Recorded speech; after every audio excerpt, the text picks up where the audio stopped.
لستانبولê li Galeriya Hunerî Depoyê derbarê Ermenan de pêşengeheke hunerî hate lidarxistin. Bi navê Nevî, warên nû yên aidiyetê ku ji ber hemên hunermendên Ermeniyên li çar aliyê cîhanê pêk tê. Pêşengeha ku bi armanca li hev civandina berhem û hunermendên Ermeniyên li diasporayê hatiye lidarxistin, dibemîne pireke di navbera van neviyên nifşekî de ku berî sed salkî bavkalanên wan niştecî bûn li van deran. Em biryavê pêşengehê dixwazin bibêjin ku piştî sed salan em li vê derê ne û saxin. Tişta ku em li serê radwestin ne tenê qirkirina gelekî ye.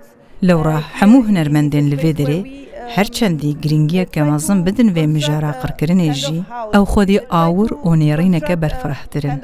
Ev hunermend ne li ser wan tiştên ku ji dest wan çûne lê li ser wê yekê radwestin bêka çi heye di destê wan de û çi ji dest nedane heta îro.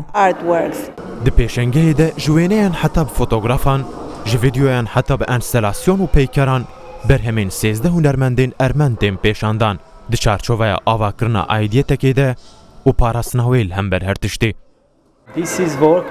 Hûn li pîst min du vîdyoyan dibînin. Yek ji wan min li Qersê kişand di sala 2008 de.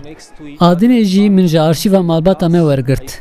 Ew jî di sala 1992 de hatiye kişandin. Li vir ez 7 salî me û stranekê Patrîkê dibêjim. Ev zarokên din jî di heman temenî de heman stranê dibêjin.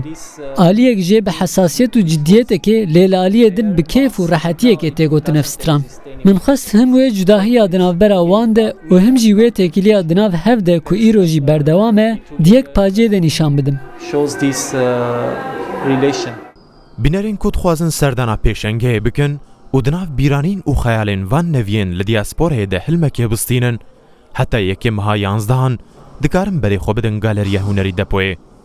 Alan Ciwan, Rûda û Stenbol.